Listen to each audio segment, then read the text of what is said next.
In the world of documentary and corporate filmmaking, the interview is more than just a Q&A. It's where stories are discovered. But too often we approach it with the checklist or a rigid list of questions, believing that we already know what the story is. Here's the problem with that. When we focus too much on what we want to ask, we stop truly listening. And when we stop listening, we miss the story that's actually unfolding right in front of us. Today, I'm going to show you how to conduct better interviews and how to uncover real, authentic stories that connect. Let's jump right in. The key to conducting better interviews, the kind that feel honest, human, and unforgettable, is by becoming a better listener. I was hired many years ago by a Fortune 100 company in the financial industry, so it was very regulated, and they had to use script. They only wanted to be scripted. They didn't want to do interviews because they wanted to control the narrative. And I understand in a company of that size, with a brand that's worldwide, they wanted to make sure that the people that we were using in those videos were actually saying the right words. And so we created those videos, and it was just painful. It was very, very difficult to watch because those people were not actors. It was often their first time in front of a camera, and they were reading off of a teleprompter. And my entire job was to coach them into trying to be more comfortable.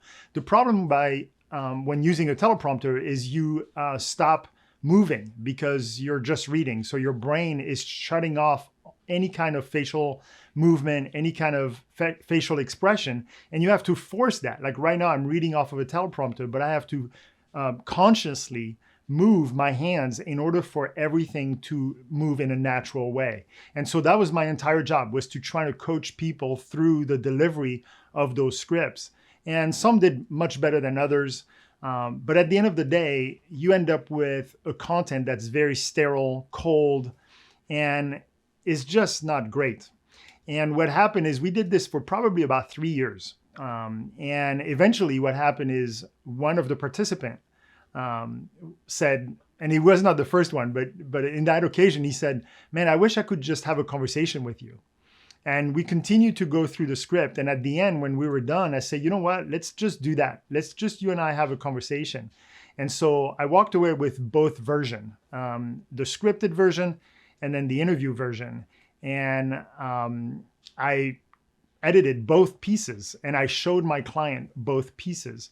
And it was night and day. It was just night and day. And even their compliance department could not deny the fact that it made for a much better, more effective piece. And so then it just became part of reassuring the client on, we can still deliver.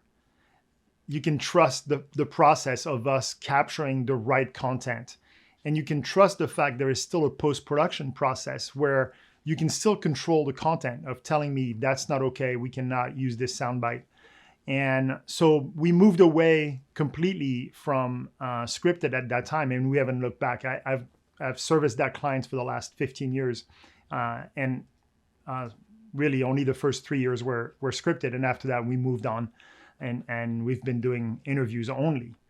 And so the key is to forget the script. You have to start with the conversation. You need to let your curiosity guide you. And I want to show you this raw clip, and don't judge me too harsh on the actual video. It's a very old video that I did a long time ago with some very basic equipment at the time. But it's a great example because when you let your curiosity take over, sometimes magical things can happen. And so let's watch this clip. What's the one thing that makes you come back every day? Oh, now you're gonna get to me.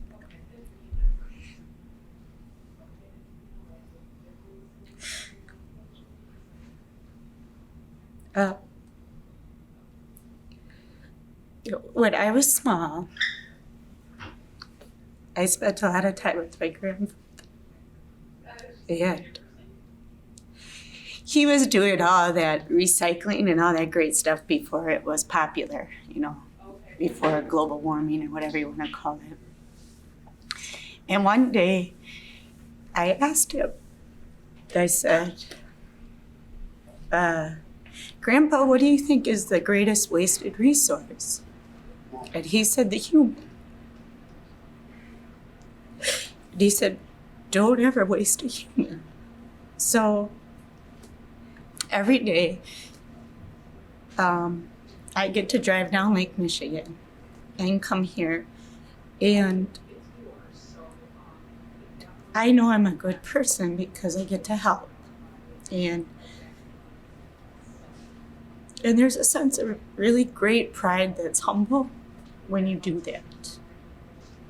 So that's why I come back every day. There's no way to manufacture that moment. Like, I don't do a lot of pre-production work with the interviewees. I try not to do any of it. I have pre-production calls with my clients pretty much for every project. And sometimes the interviewees are on the call and they will always ask me, or very often ask me, so what are you going to ask? And my answer is very simple. Well, I don't know what I'm going to ask you because I'm going to ask you questions based on the answers you're giving me. And typically that doesn't make them feel very comfortable. And so we have to walk through the process of saying, hey, it's just a conversation. I will probably start with some generic question just to get us going.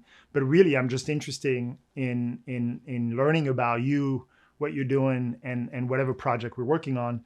And then I can direct question based on some of your answers. And so if you would have discovered that in a pre-production call, if she would have said that story on the phone and you write that down, say, hey, talk to me about your grandfather, you would have gotten that story. But there's no way that you would have captured that moment because she would have said it in a very different way. And so that moment was unique, and it's unique because of the way she responded to it.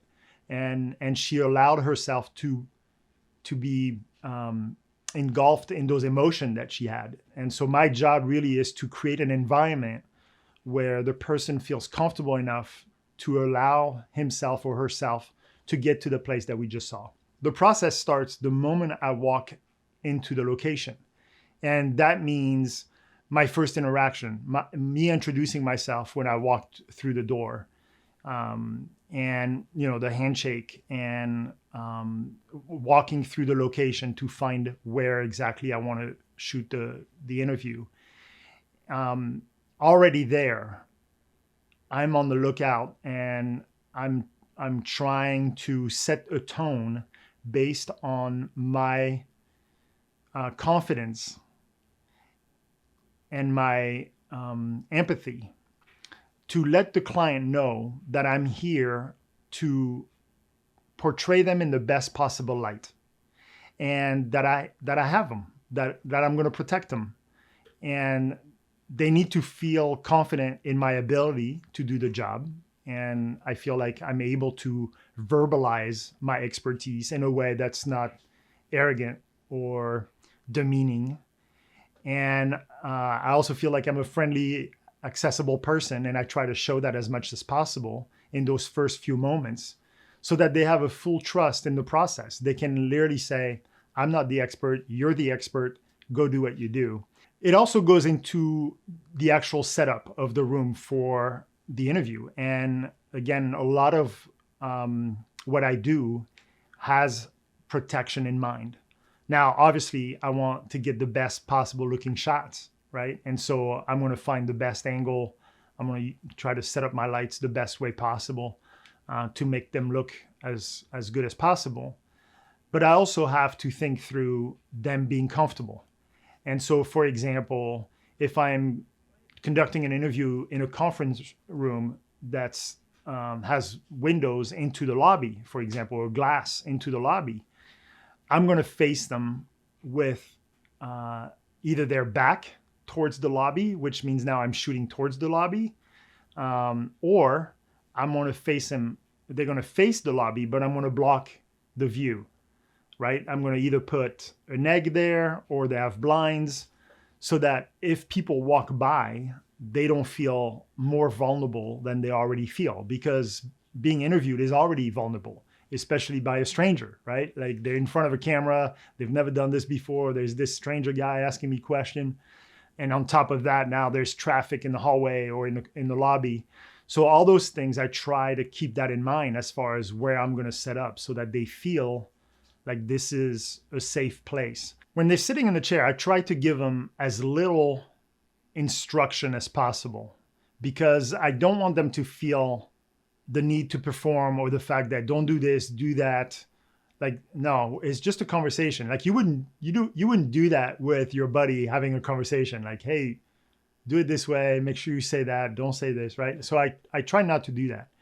I do tell them that we're not live.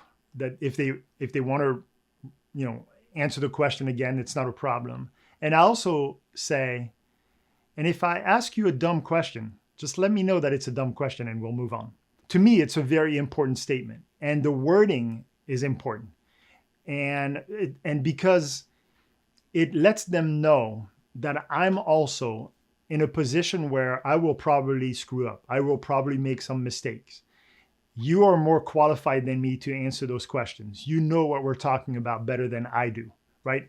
And so not only is it giving them the freedom to say, I don't want to answer that question or whatever, but it also puts me at a same level as they are. Hopefully they feel that way, but that's the idea. And I want to show you this clip right here because I asked, I think, a poorly worded question. I don't use that as an excuse, but English is my second language. And so there are still things, and I'm sure you guys have noticed, especially if this is not your first video watching me, you've watched a few of them, I put S's in the wrong places, or I mess up on the grammar here and there, or whatever the situation is. And so this particular question was just not well put together. I didn't do a good job phrasing it right. And right away, you'll see her reaction. And then I can quickly pivot and rephrase it with just one word that she was able to latch on. Let's watch. I'm assuming that because you're that first call, you're able to kind of see the impact of the work that the whole team is doing for those clients. So can you talk to me about what it does for you as far as seeing those results?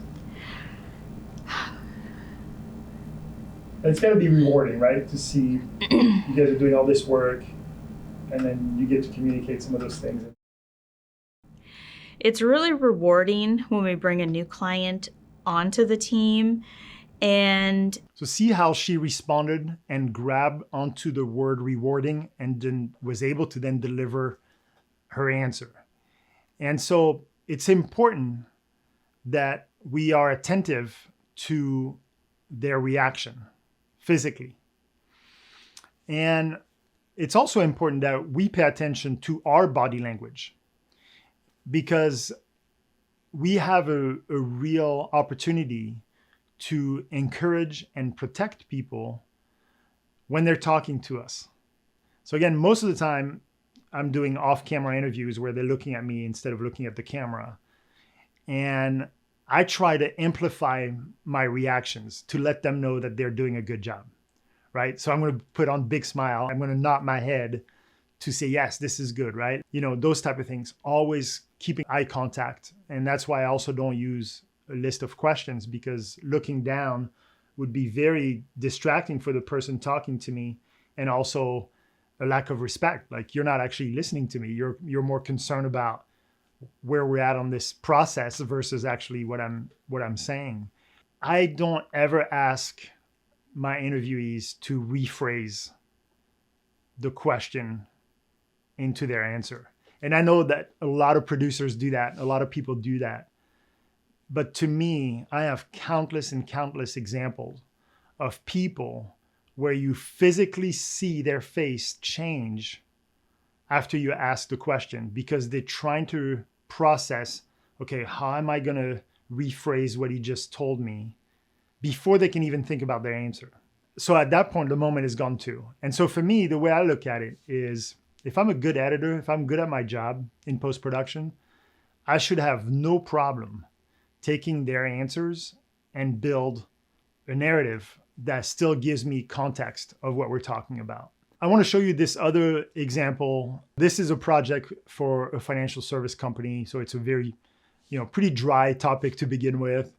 And I asked him a very simple question on the relationship that he's able to build with his clients over time, because most of his clients, stay clients for him or with him for many years. And so I asked him about the importance of those relationships. Let's watch. But those are some of the, not only some of the best relationships I've had, they're very, very close personal friendships, where I've been asked to speak at people's funerals.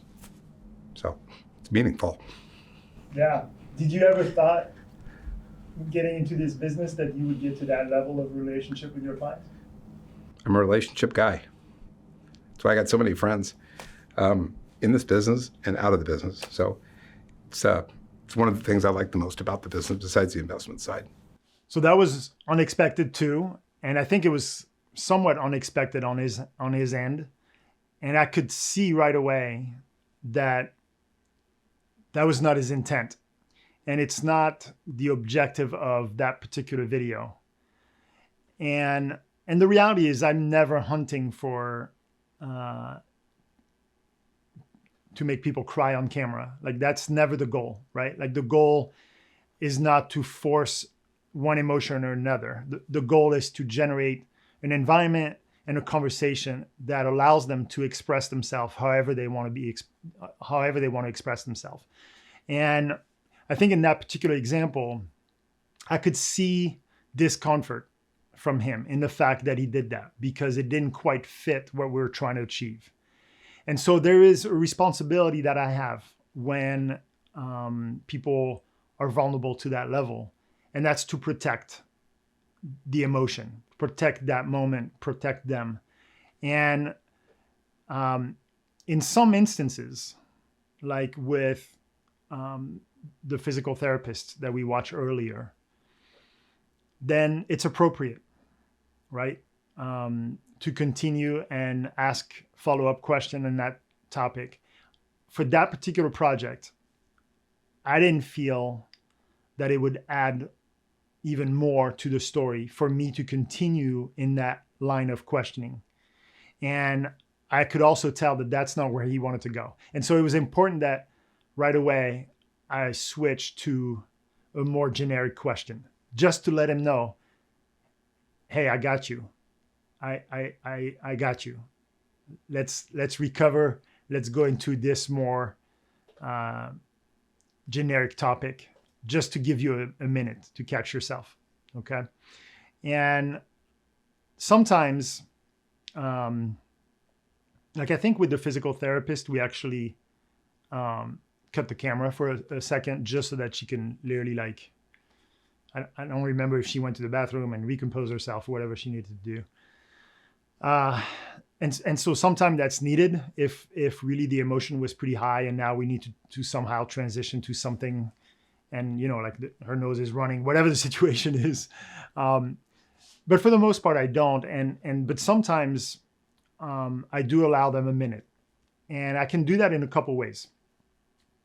What I typically like to do is I will, if I'm trying to have them recompose themselves, I would ask a question that's a little longer than typical. I will take more time to speak to allow them time to recover. And then when I start seeing that they're coming back and they're getting a hold of the emotion, then I can ask a question, and then we're back on track. Let's go into the investment a little bit, because I know that's kind of your bread and butter, your specialty. Can you talk to me about what the firm offers you as an advisor, and how you're able to use those tools to, again, then benefit your clients? Sure.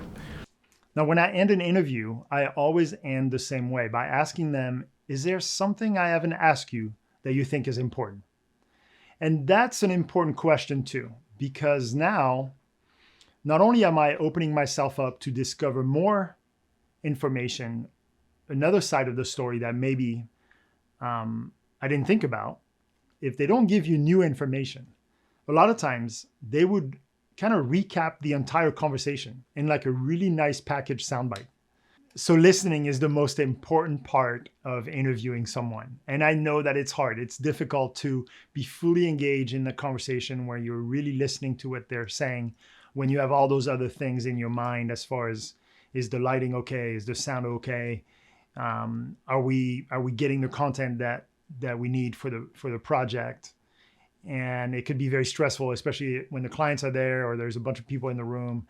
And but I think great interviews happen when you stop trying to get something out of someone, and instead you just let that something come through them. And that only happens with presence, patience, and real listening. So put down the list, be present, let your face and body speak without words, trust your subjects, trust the edit, and let the story reveal itself. Because the best interviews aren't found on paper. They're found in the moments between the questions. Now, I hope this gave you some new ideas and practical tools for conducting more authentic story-driven interviews.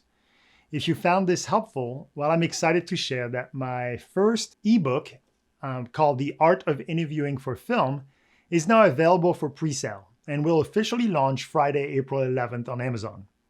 It dives even deeper into everything that we just talked about here today. You'll find the link to the pre-sale page right down in the description. Thanks again for watching, and happy filming.